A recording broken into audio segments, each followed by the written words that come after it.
Hello, good evening to you all. कैसे हैं आप सारे लोग और कैसे चल रही है पढ़ाई आपकी। तो आज की इस वीडियो में हम डिस्कस करेंगे जुडिशरी सिस्टम इन इंडिया।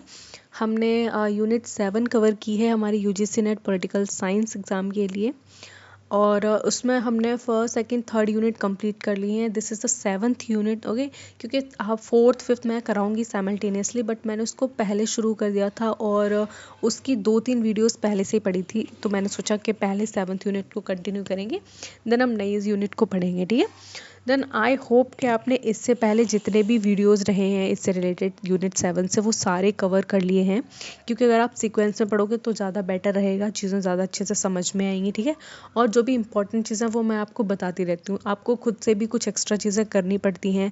अगर मैं बोलूँ कि ये चीज़ें एग्ज़ाम में पूछी जाती हैं तो देन आपकी भी एक थोड़ी सी रिस्पॉन्सिबिलिटी बनती है कि आपको उसको गूगल कर लें या नेट पे सर्च कर लें और उसके शॉर्ट नोट्स में अपना ऐड ऑन करते रहें। ठीक है, क्योंकि पूरा का पूरा पेपर मैं प्रेडिक्ट नहीं कर सकती। इवन कोई भी इंस्टीट्यूट अगर ये कहता है कि पूरा पेपर वहाँ से आएगा तो ये बिल्कुल गलत बात है, क्योंकि कोई भी टीचर प्रेडिक्ट नहीं कर सकता कहाँ से कैसे क्वेश्चंस आ सकते हैं, कौन कौन से क्वेश्चंस उठा लिए जा सकते हैं। क्योंकि एक अगर मैं इंस्टीट्यूट की बात करूँ, वहाँ पे तो हज़ारों बच्चे सेलेक्ट होते हैं, सॉरी पढ़ाई करते हैं, या फिर हज़ारों बच्चे वहाँ पे क्या लेते हैं, बैच में एनरोल होते हैं, लेकिन सबका सिलेक्शन थोड़ी ना होता है। उनमें से कुछ एक का सिलेक्शन हो पाता है, और जो कम्प्लीटली रिलाई करते हैं एक ही सोर्स पे, एक ही मटीरियल पे, तो उनको भी थोड़ी सी परेशानी दिक्कत होती है। ठीक है, देन मैं तो यही सजेस्ट करूँगी भाई एक्स्ट्रा भी पढ़ते रहो। ठीक है, कम्प्लीटली उस पर मत रहो। बाकी प्रीवियस ईयर क्वेश्चन बहुत इंपॉर्टेंट रोल उसमें सेट करते हैं, क्योंकि आपको पता हो जाएगा उनसे कि किस तरीके से क्वेश्चंस पूछे जाते हैं। और मैं सारे ही एग्ज़ाम्स के एग्ज़ाम के नहीं, मैं सारी यूनिट के यूनिट 1 to यूनिट 10 के प्रीवियस ईयर क्वेश्चन अलग से कराऊंगी। ठीक है, मैं सारे के सारे नहीं कराना चाह रही, बट मैं ये चाह रही हूँ कि मैंने अगर वेस्टर्न पॉलिटिकल थॉट पढ़ाया है तो वेस्टर्न पॉलिटिकल थॉट से किस तरीके के क्वेश्चन आते हैं एग्ज़ाम में, तो उनकी एक मैं अलग से वीडियो बना दूंगी ताकि एक बेटर अंडरस्टैंडिंग डेवलप हो जाए। ठीक है, तो वो चीज़ें तो एक्स्ट्रा मैं बाद में कराऊंगी। फ़िलहाल हम यहाँ पे अपनी यूनिट नंबर 7 को कंटिन्यू करेंगे, वो हमारे पढ़ने लिए बहुत ज़्यादा इंपॉर्टेंट है। ठीक है, तो जो आज हम पढ़ने वाले हैं वो हमारा जुडिशल सिस्टम इन इंडिया को पढ़ने वाले हैं। इससे पहले हमने यूनियन एग्जीक्यूटिव को अच्छे से पढ़ लिया है, जिसमें हम प्रेसिडेंट को, prime minister, council of minister सबको करके आ रहे हैं। ठीक है, उसमें थोड़ा सा वाइस प्रेसिडेंट का थोड़ा सा रह गया है, तो वो मैं आपको करा दूंगी। ठीक है, देन जुडिशरी के बारे में देखेंगे। सबसे पहले इसका इंट्रोडक्शन देखेंगे। The judiciary is the third organ of the government. तो आप देखते हो हमारी जो न्यायपालिका है या फिर न्यायालय जिसको हम कह दे रहे हैं, वो हमारा third important organ of government होता है। ठीक है, फर्स्ट एंड सेकंड कौन कौन सा होता है, देखो पहले होता है legislature, then executive and then judiciary. तो आपको ये तीनों ऑर्गन पता होने चाहिए।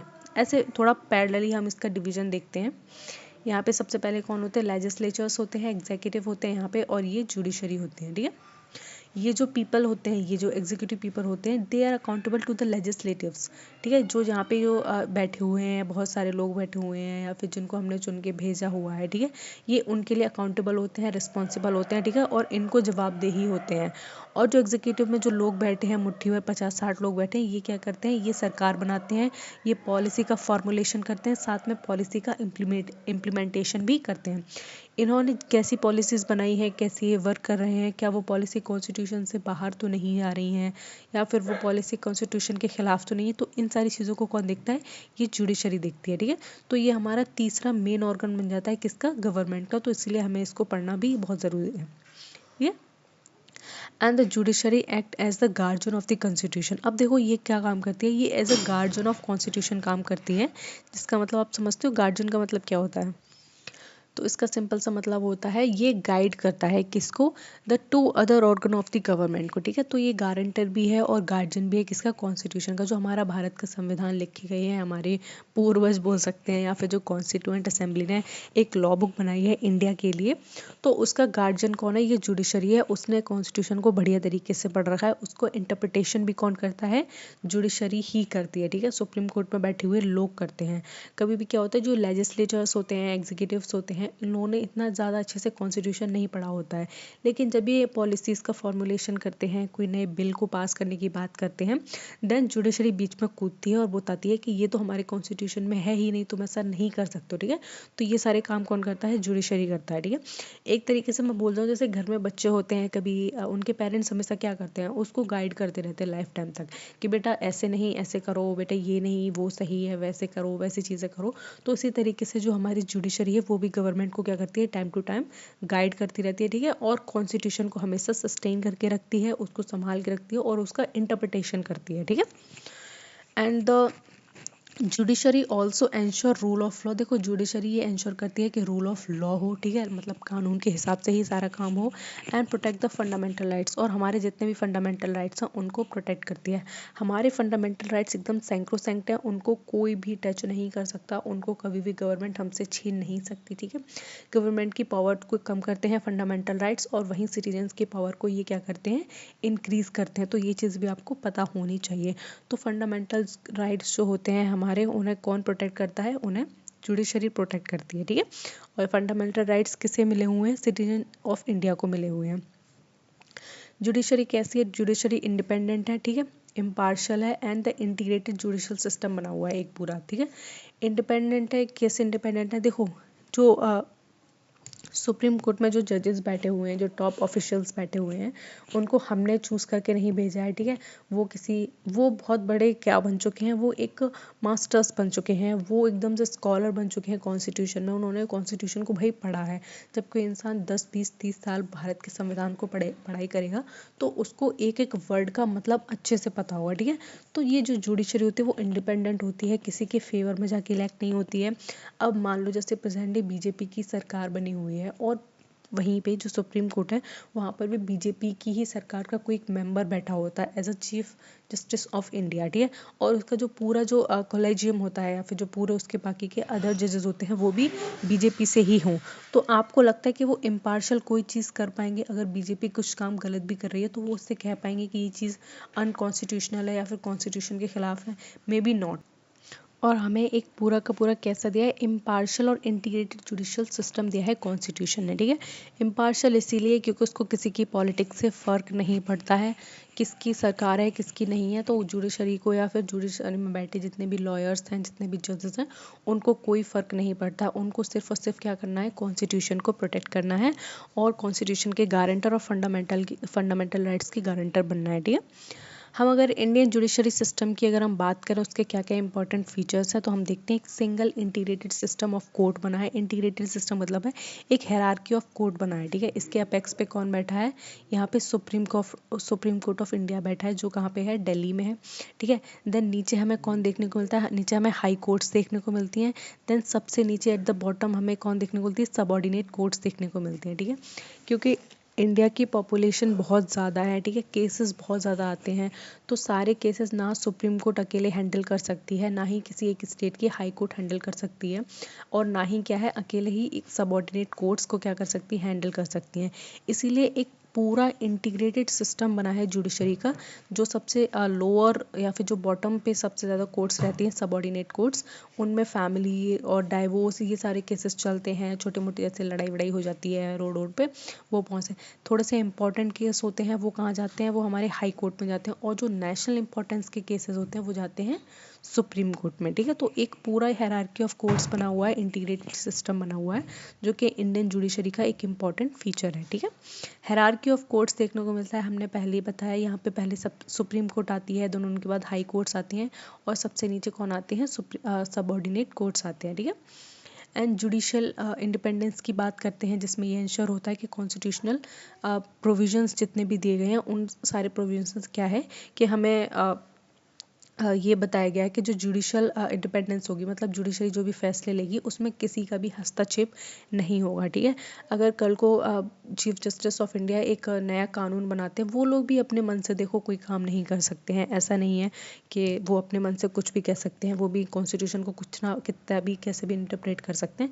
हमने भी कॉन्स्टिट्यूशन पढ़ा है, as a student of political science हम सारे लोग पढ़ते हैं, लॉयर्स पढ़ते हैं, जो लोग लॉ की पढ़ाई करते हैं वो करते हैं। तो ऐसा भी नहीं कि वो हमें कुछ भी बना देंगे और हम बन जाएंगे, ठीक है, क्योंकि इतनी समझ तो हमारे अंदर भी है। इंग्लिश में कॉन्स्टिट्यूशन लिखा है, कोई ऐसी अरबिक भाषा में लिखा नहीं है जो भारत के नागरिक या फिर जो नॉर्मल पीपल है वो ना समझ पाए, ठीक है। तो जो जुडिशल इंडिपेंडेंस हमें देखने को मिलती है वो लोगों के या फिर किसी भी बड़ी पॉलिटिकल पार्टी के जो फेवर्स होते हैं उनसे एकदम दूर रहती है, ठीक है। उनका कोई इसमें हस्तक्षेप नहीं होता है, पूरी तरीके से ये इंडिपेंडेंट है। और इनके जो चीफ जस्टिस वगैरह होते हैं उनको कोई लालच भी नहीं है किसी भी चीज़ का, मतलब खुद देखो ना, उनका काम तो सिर्फ ये है कि उनके संविधान की रक्षा करनी है, संविधान के अकॉर्डिंग देश को चलाना है, तो उन्हें किस चीज़ का ही लालच होगा, ठीक है। एंड इनके पास क्या होती है, इंडियन जुडिशरी का जो तीसरा सबसे इंपॉर्टेंट फीचर होता है वो होता है judicial review powers to examine the constitutionalities of law. अब देखो जुडिशियल रिव्यू का मतलब क्या होता है। जुडिशियल रिव्यू का मतलब होता है अगर मान लो कभी भी सरकार ने कोई एक्ट पास कर दिया, ठीक है, बिल पास कर दिया, वो एक्ट बनने जा रहा है, तो फिर क्या होता है, जो जुडिशरी होती है या फिर जुडिशरी में जितने भी सुप्रीम कोर्ट हाई कोर्ट है वो बीच में कूद जाते हैं, ठीक है, और वो बताते हैं कि ये जो एक्ट आप बनाने की कोशिश कर रहे हो, ठीक है, जो आप लागू करने की कोशिश कर रहे हो भारत में, वो क्या है, वो हमारे संविधान के खिलाफ है, ठीक है। तो ये जो बात कह रहे हैं या फिर जो इनके पास जो पावर है इतना बीच में कूदने की, तो इसी पावर को हम क्या कहते हैं, जुडिशियल रिव्यू कहते हैं, ठीक है।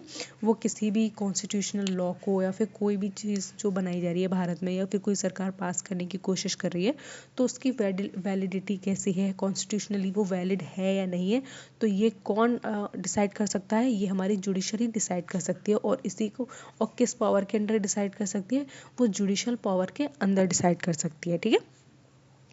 And judicial activism is a tool to expand right. और देखो जुडिशियल एक्टिविज्म का मतलब होता है जो बहुत सारे कार्यकर्ता होते हैं, चाहे वो एक विंग हो गए, ठीक है, पूरा एक, वो लोग क्या करते हैं, जुडिशरी को टाइम टू टाइम डिमांड करते रहते हैं। अभी हम लोग देखो बाहर जाके, ठीक है, कोई भी मतलब छोटा मोटा केस ले लेते हैं, वहाँ पे सरकार हमें मार पीट रही है, तो हमारे पास ये हक है, हम जाके कहाँ, सुप्रीम कोर्ट के पास जा सकते हैं, वहाँ पे जाके गुहार लगा सकते हैं, कहते हैं कि सरकार हमारी बात नहीं मान रही है। तो ये पावर क्या है, ये जुडिशियल एक्टिविज्म की पावर कहलाती है, ठीक है। इससे क्या होता है, हमारे राइट्स में एक्सपेंड होता है। तो मैंने ये पिक्चर लगाई है, ये हमारी सुप्रीम कोर्ट ऑफ इंडिया है, सबको पता होगी, ठीक है, दिल्ली में रहते होगे तो कभी नहीं कभी देख लोगी। तो यहाँ पे हम स्ट्रक्चर देखेंगे, हमारी जो सुप्रीम कोर्ट है हमारा जो जुडिशियल सिस्टम है भारत में, उसका एक बार हम स्ट्रक्चर डिस्कस कर लेंगे। तो सुप्रीम कोर्ट सबसे अपेक्स बॉडी है, ठीक है, मतलब सबसे अपेक्स का मतलब होता है जो सबसे टॉप में आती है यहाँ पे। तो मैंने ये सिस्टम बताया था आपको। तो यहाँ पे जो सबसे ऊपर जो कोर्ट है वो कौन सी है, सुप्रीम कोर्ट है, ठीक है। देन नेक्स्ट आती है हाई कोर्ट, जिसको स्टेट लेवल कोर्ट कहते हैं। यहाँ पे ये हाई कोर्ट्स बनी है, हर स्टेट के पास अपनी हाई कोर्ट है, और जिन छोटे मोटे स्टेट्स के पास हाई कोर्ट नहीं है वो दूसरे स्टेट के हाई कोर्ट से क्या करती हैं, अपने पावर्स को शेयर करती है, ठीक है। और यहाँ पे जो टॉप बॉटम लेवल है, यहाँ पे डिस्ट्रिक्ट और सबऑर्डिनेट कोर्ट आ जाते हैं, डिस्ट्रिक्ट और सबऑर्डिनेट कोर्ट्स आ जाते हैं वहाँ पे, ठीक है। और कुछ ऐसी कोर्ट्स हैं जो बहुत ज़्यादा स्पेशलाइज फंक्शंस के लिए बनी हुई हैं, जैसे फैमिली कोर्ट्स हो गई, कंज्यूमर कोर्ट्स हो गई, ठीक है, एनजीटी कोर्ट्स हो गई, सीबीआई कोर्ट्स हो गई, बहुत सारी की कोर्ट्स हो गई हैं। देखो हम कितने सारे लोग हैं और हमें हर चीज़ से दिक्कत है, हमें किसी न किसी चीज़ से प्रॉब्लम होती अरे ये अच्छा नहीं है, वो अच्छा नहीं है, हम ये नहीं चाहते, हम वो नहीं चाहते हैं। अब ये कंज्यूमर कोर्ट, जब भारत का संविधान बना होगा या फिर भारत में जब सुप्रीम कोर्ट या हाई कोर्ट का इस्टेब्लिशमेंट हुआ हो, तो किसी ने सोचा हो हम कंज्यूमर राइट्स भी कोई चीज़ होती है, कंज्यूमर कोर्ट्स भी कोई चीज़ होती है। लेकिन हमें टाइम की नीड के साथ साथ ये चीज़ें लगी कि हमें ठगा जा रहा है एज अ उपभोक्ता, हमारा लोग क्या कर रहे हैं, हमारा यूज़ कर रहे हैं, तो हमें इसकी प्रोटेक्शन के लिए कहीं जाना चाहिए। देन ख्याल आया कि हम ऐसी कोर्ट को इस्टेब्लिश करें जो ये सारे मामले देखें। तो टाइम पीरियड के साथ कोर्ट का जो दायरा है, जुरिस्डिक्शन है, या फिर जो कोर्ट के बहुत सारे पार्ट्स हैं, ऑर्गन्स हैं, वो एक्सपेंड होते चले गए, ठीक है। कल को अगर एक नया कोई हमें वो मिल जाएगा, मान लो मुद्दा मिल गया, मान लो LGBTQ को उठा लेते हैं, उनके लिए हमने अगर अलग से कोर्ट्स बनाई, तो हमें क्या नई स्पेशलाइज कोर्ट्स मिल गई, क्योंकि इनका थोड़ा सा मसला अलग रहता है, मतलब इनकी चीज़ें थोड़ी अलग रहती हो सकती है, उनके लिए नए लॉज बनाने पड़े हैं, नए कानून बनाने पड़े, अडॉप्शन की लॉज बनाने पड़े, मैरिजेस के लगाने पड़े, तो मे भी हो सकता है, ठीक है। तो जिस तरीके से हमारे पास प्रॉब्लम्स आती रहेंगी, तो सोल्यूशन के तौर पे हो सकता है कि अलग कोर्ट्स बनती रहें और ज़्यादा कोर्ट्स का क्या हो, स्टैब्लिशमेंट बढ़ता रहे, ठीक है। तो आई होप यहाँ तक तो आपको चीज़ें अच्छे से समझ में आ रही होंगी, है ना। ओके, देन हम इसमें नेक्स्ट देखेंगे, सुप्रीम कोर्ट का थोड़ा ओवरव्यू लेंगे और फिर देन उसके कंपोजिशन को यहाँ डिस्कस करेंगे। All thing are very important, ठीक है। तो जो हमारा सुप्रीम कोर्ट है उसका इस्टेब्लिशमेंट 1950 में अंडर आर्टिकल 124 में हुआ। तो ये चीज़ याद रखना कि सुप्रीम कोर्ट का आर्टिकल कौन सा है और कब इसका इस्टेब्लिशमेंट हुआ, ठीक है। 1950 में हुआ था और ये कहाँ है, ये न्यू दिल्ली में, सब जानते हैं। मैंने भी सामने से नहीं देखा सुप्रीम कोर्ट को, लेकिन दिल्ली जाऊंगी तो देखूंगी घूमने वगैरह, ठीक है। And headed by chief justice of India. तो इसको सबसे हेड कौन करता है, chief justice of India head करते हैं। आप लोगों को बस कमेंट सेक्शन में मुझे इतना बता देना है कि चीफ जस्टिस ऑफ इंडिया फिलहाल कौन है, ठीक है। And he is the final interpretator and the guardian of constitution. देखो ये क्या है, ये फाइनल इंटरप्रिटेशन करते हैं किसका, कॉन्स्टिट्यूशन का, और फाइनल ही कौन है, ये गार्जियन है कॉन्स्टिट्यूशन का। अगर मान लो आपने कॉन्स्टिट्यूशन को किसी हाई कोर्ट पे जाके चैलेंज कर दिया कि भाई इसका स्कोप समझाओ और इसका मतलब क्या है क्या नहीं है, वहाँ पे जाके आपको भाई जुडिशियल रिव्यू के थ्रू उन्होंने सब बता दिया कि ये चीज़ है, वो चीज़ है, आपके ये राइट्स है, वो है। ऐसा तो कभी होता नहीं है कि हाई कोर्ट से कभी गलती हो जाए, ठीक है। लेकिन मोस्ट प्रोबेबली केसेस में अगर आपको वो चीज़ सूटेबल नहीं लगी, आपको जो चाहिए था वो नहीं मिला, देन आप जा सकते हो कहाँ, सुप्रीम कोर्ट में, ठीक है। फिर सुप्रीम कोर्ट में क्या होगा, वहाँ पर जो इंटरप्रिटेशन वो करेंगे कॉन्स्टिट्यूशन की, तो वो फाइनल होगी। उसके बाद आप कहीं नहीं जा सकते। आप भारत के संविधान को कभी इंटरनेशनल कोर्ट में जाके चैलेंज नहीं कर सकते, किसी दूसरे देश के कोर्ट में जाके चैलेंज नहीं कर सकते। तो जो फाइनल इंटरप्रिटेटर होता है कॉन्स्टिट्यूशन का, वो कौन होता है, कौन होता है, हमारा सुप्रीम कोर्ट होता है, ठीक है। तो सुप्रीम कोर्ट जब कॉन्स्टिट्यूशन का इंटरप्रिटेटर होता है, देन उसके कंपोजिशन पे भी थोड़ा ध्यान रख लेंगे, ठीक है। तो सीजीआई होते हैं, ठीक है, चीफ जस्टिस ऑफ इंडिया होते हैं, और उनको असिस्ट करते हैं 33 अदर जजेस, ठीक है। तो टोटल कितने हो गए, 34 लोग हो गए जो कहाँ बैठते हैं, हमारे सुप्रीम कोर्ट में बैठते हैं, ठीक है। And appointed by president of India, और इनको अपॉइंट कौन करता है, प्रेसिडेंट ऑफ इंडिया अपॉइंट करते हैं, ठीक है। अब देखो यहाँ पे एक चीज़ मैं बताने वाली हूँ कि यहाँ पे जो प्रेसिडेंट ऑफ इंडिया इनको अपॉइंट करते हैं, तो ये मत सोच लेना कि ये एड और एडवाइस करते हैं कौन, प्राइम मिनिस्टर, क्योंकि प्राइम मिनिस्टर कैसे किसी को एड एंड एडवाइस कर सकते हैं। तो इनका जो अपॉइंटमेंट बेस्ड होता है वो कॉलेजियम सिस्टम से बेस्ड होता है, ठीक है। मतलब कि बहुत सारे उसमें बैठे होंगे, बहुत महारथी लोग बैठे होंगे, जो क्या होंगे, जिन्होंने कॉन्स्टिट्यूशन को एक तरीके से घोल के पी लिया होगा। तो वो सारे लोग वहाँ पे बैठे होंगे, वो सब कॉन्स्टिट्यूशन के बारे में खूब अच्छे से जानते होंगे। फिर उसमें से सेलेक्ट होते होंगे कि ये जाके बनेंगे कौन, आगे चल के सुप्रीम कोर्ट के जो जजेस हैं वो बनेंगे, ठीक है। और उनमें से भी जो सबसे सुपर सीनियर होते हैं, जो सबसे एजड होते हैं, सबसे ज़्यादा उम्र के होते हैं, उनको चीफ जस्टिस ऑफ इंडिया बनाया जाता है, ठीक है। तो प्रेसिडेंट ऑफ इंडिया के सामने ये अपॉइंटमेंट लेटर लेते हैं। लेकिन ये मत सोच लेना कि president of India aid and council of minister या फिर प्राइम मिनिस्टर की एड और एडवाइस उनके कहने पर किसी को सीजीआई बनाते हैं, किसी को जज बनाते हैं, ठीक है, ये मत सोच लेना। देन हम देखेंगे जजेस hold office till 65 years of age. तो जो देखो 65 ईयर्स ऑफ एज तक क्या करते हैं, जजेस ऑफिस रखते हैं, मतलब ऑफिस को होल्ड करते हैं। यहाँ पे कोई फिक्स टेन्योर नहीं दिया गया कि 4 साल के 5 साल, हाँ, लेकिन ये दिया गया कि 65 ईयर्स की एज हो गई तब तक आप क्या रह सकते हो, उस पद पर रह सकते हो, ठीक है। उसके बाद आपको उस पद को वैकेट करना पड़ेगा, ठीक है। नेक्स्ट हम यहाँ पे ज्यूरिसडिक्शन ऑफ सुप्रीम कोर्ट देख लेंगे। तो सुप्रीम कोर्ट जो होती है वो किन किन राज्य क्षेत्रों में काम करती है। तो इसका सबसे पहले ओरिजिनल ज्यूरिसडिक्शन आता है अंडर आर्टिकल 131, ठीक है। तो ये अंडर आर्टिकल 131 में ओरिजिनल ज्यूरिसडिक्शन में इनका काम क्या रहता है। तो देखो जो सुप्रीम कोर्ट ऑफ इंडिया है वो क्या करती है, सेंटर और स्टेट के बीच में अगर कोई डिस्प्यूट हो गया, लड़ाई हो गई है, तो उसको सुलझाती है, ठीक है। या फिर स्टेट के बीच में कोई डिस्प्यूट हो गया है तो उसको सुलझाती है। ये क्वेश्चन एक बार आ चुका है एग्जाम में कि जो सुप्रीम कोर्ट ऑफ इंडिया है उसके ओरिजिनल ज्यूरिसडिक्शन के अंडर कौन सी चीज़ आती है। तो आपको पता होनी चाहिए, अगर बाई चांस सेंट्रल गवर्नमेंट और स्टेट गवर्नमेंट के बीच कोई डिस्प्यूट आता है तो उसको कहाँ ले जाएंगे, हम सुप्रीम कोर्ट में ले जाएंगे। या फिर दो स्टेट्स के बीच में कोई बात होगी तो उसको कहाँ लेकर जाएंगे, सुप्रीम कोर्ट में लेकर जाएंगे। क्योंकि मोस्ट प्रोबेबली चीज़ें ऐसी देखने को मिलती हैं, जो सुप्रीम कोर्ट है वो एकदम निष्पक्ष होकर न्याय करेगा, ठीक है, उसको जो सही लगेगा वो वही करेगा। तो इसलिए दोनों स्टेट्स कहाँ जाने को राजी हो जाते हैं, दिल्ली सुप्रीम कोर्ट में, ठीक है। अपेलेट ज्यूरिसडिक्शन की बात करें under article 132 to 134A, then ये सिविल, क्रिमिनल और कॉन्स्टिट्यूशनल अपील को क्या करता है, हियर करता है, ठीक है। इसकी प्रोसीडिंग्स होती है, उनकी कार्यवाही ये करता है, ठीक है। मतलब जो बहुत ज़्यादा क्रिमिनल केसेस होते हैं, बहुत ज़्यादा, आपने देखा था निर्भया का केस हुआ था 2011 में, 8 में हुआ था, मुझे एग्जैक्ट पता नहीं है, तो वो गया था सुप्रीम कोर्ट, और सुप्रीम कोर्ट में ही जाके उसको फांसी वांसी पकड़ाई गई थी उन 7 लोगों को। तो ये मतलब जो बहुत ज़्यादा नेशनल इंपॉर्टेंस का हिस्सा बन जाते हैं, मतलब जो आमतौर पर जो केसेस होते हैं वो हाई कोर्ट में जाके अटक जाते हैं और फैसले हो जाते हैं, लेकिन कुछ लोग हाई कोर्ट तक के फैसले से नाराज़ हो जाते हैं, तो जाके उसको चैलेंज करते हैं कहाँ, सुप्रीम कोर्ट में, ठीक है। देन रिट ज्यूरिसडिक्शन के अंडर में क्या आता है, to enforce the fundamental right. तो आपको पता है 5 तरीके के रिट होते हैं, ठीक है, अंडर आर्टिकल 32, तो वो भी मैं आपको पढ़ा दूंगी आगे चल के, ठीक है। तो रिट हमें क्यों निकालते हैं, ताकि वो फंडामेंटल राइट्स को क्या कर सके, सिक्योर कर सकें और एनफोर्स कर सकें। फोर्थ इनका ज्यूरिसडिक्शन होता है एडवाइजरी ज्यूरिसडिक्शन, अंडर आर्टिकल 143 आता है, जिसमें कहते हैं कि जो प्रेसिडेंट होता है वो एडवाइस को सीख कर सकते हैं, किससे, सुप्रीम कोर्ट से, ठीक है। प्रेसिडेंट किससे एडवाइस लेगा, सुप्रीम कोर्ट से, कि हम ये करने की कोशिश करें। इवेंचुअली जो प्रेसिडेंट सीख लेता है एडवाइस से, इसका मतलब होता है जो काउंसिल ऑफ मिनिस्टर है, जो प्राइम मिनिस्टर हेड कर रहा है, वो लोग क्या कर रहे हैं, वो जाके जो सुप्रीम कोर्ट है उससे एडवाइस ले रहे हैं, ठीक है, किसी भी मुद्दे पर। लेकिन वो मैंने बताया था कि नॉमिनल हेड है, हर काम उसके पे, उसके साइन पे, उसकी मोहर पे होते हैं, तो प्रेसिडेंट को ही एक मोहरा बना के भेजा जाता है कि हम, आप बताइए, हम ये काम करने की कोशिश कर रहे हैं, क्या हम कर लें, नहीं कर लें, ठीक है। तब वो एडवाइस करते हैं उन्हें कि हाँ आपको ये करना चाहिए, बिल्कुल आगे बढ़ना चाहिए, ठीक है।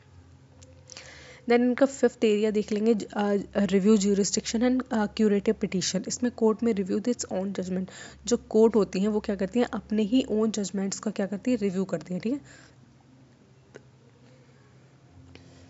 लाइन उल्टी आ रही है।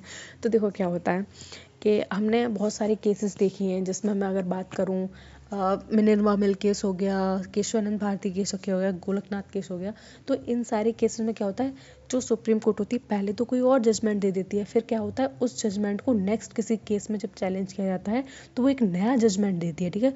तो इसी का मतलब होता है रिव्यू ज्यूरिसडिक्शन और क्यूरेटिव पिटीशन। इसका मतलब होता है जो जजमेंट दिया गया है उसकी वैलिडिटी या फिर उसके जजमेंट को ही रिव्यू करने की पावर्स को कहते हैं, ठीक है। तो यहाँ तक चीज़ें समझ में आ रही हैं बढ़िया तरीके से, कोई डाउट वाउट तो नहीं है, ठीक है, होना भी नहीं चाहिए। नेक्स्ट हम इसमें देखेंगे powers and function of constitution देख लेंगे, sorry, powers and function of supreme court को देखेंगे। ही is the guardian of fundamental right. तो जो हमारे फंडामेंटल राइट्स हमें मिले हुए हैं आर्टिकल 14 टू आर्टिकल 32, ठीक है, तो वो सारे फंडामेंटल राइट्स का क्या करते हैं, गार्जियन है, उनको प्रोटेक्ट करके रखते हैं, चाहे कुछ भी हो जाए, कुछ भी, हमारे फंडामेंटल राइट्स हमसे नहीं छीने जा सकते, ठीक है। मतलब आप अगर कितना भी पावर दे दो एग्जीक्यूटिव को लॉस बनाने के लिए, कुछ भी, भाई उस लॉ को वॉइड डिक्लेयर कर दिया जाएगा, उसको इम्प्लीमेंटेशन नहीं किया जाएगा अगर वो फंडामेंटल राइट्स को ब्रीच कर रहे हैं, ठीक है, फंडामेंटल राइट्स को क्या कर रहे हैं, ब्रीच कर रहे हैं, या फिर उन फंडामेंटल राइट्स की पावर्स को कम कर रहे हैं, ठीक है। तो ये हमारे पास बहुत बड़ा हथियार है भाई, एंड बी मेक श्योर कि कभी भी कोई भी सरकार इतनी ज़्यादा पावरफुल ना बन जाए कि हमारे फंडामेंटल राइट्स को ही टेक अवे कर ले, ठीक है।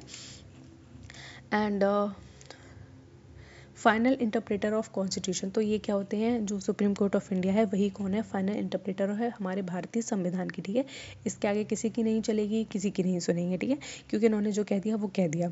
And has a power of judicial review, और इनके पास पावर है किसकी, जुडिशियल रिव्यू की, ठीक है। ये अपने जुडिशियल रिव्यू की पावर के तहत कोई भी क्या कर सकते हैं, अपना न्याय बता सकते हैं, ठीक है, और कोई भी न्याय दे सकते हैं, सरकार को भी टाइम टू टाइम झाड़ लगाते सकते हैं ढंग से, ठीक है। तो डांट वाट फटकार मिलती रहती है इनको, सरकार को भी आराम से सुप्रीम कोर्ट से, और भाई सरकार सुनती है, क्योंकि सरकार गिल्टी होती है इनके आगे और सरकार को सुनना पड़ता है, ठीक है।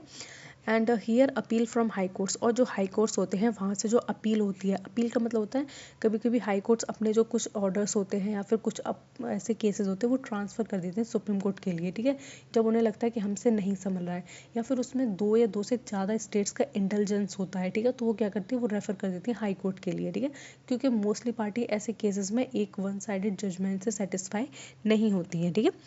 एंड और कभी कभी ये भी होता है कि सुप्रीम कोर्ट अपनी रिट की पावर से जो निचली कोर्ट्स हैं, जो हाई कोर्ट्स हैं, सबऑर्डिनेट कोर्ट्स हैं, वहाँ से अपने आप ही केस को क्या करती हैं, ट्रांसफ़र कर लेती हैं, ठीक है। वो मैं आपको पढ़ाऊंगी जब मैं आपको रिट्स के बारे में पढ़ाऊंगी तब, ठीक है। And supervises the functioning of entire judiciary, तो जो पूरी जुडिशरी का हमने इंटीग्रेटेड जुडिशल सिस्टम बताया था उसको पूरा सुपरवाइज करती है, उसका फंक्शन सही से हो रहा है या नहीं हो रहा है, ठीक है। And withdraw cases pending in high courts. और वो क्या करती हैं, जितने भी केसेस हाई कोर्ट में पड़े होते हैं, ठीक है, तो उनको भी कभी कभी विड्रॉ कर देती हैं, ठीक है, अपने पास बुला लेती हैं, फिर उस पर अपना बहुत बड़ा ऐतिहासिक वो देते हैं भाई, बढ़िया तरीके से, ठीक है, जजमेंट वगैरह दे देते हैं। दैन नेक्स्ट हम इसमें हाई कोर्ट्स के बारे में पढ़ेंगे, ठीक है, high court and just a minute.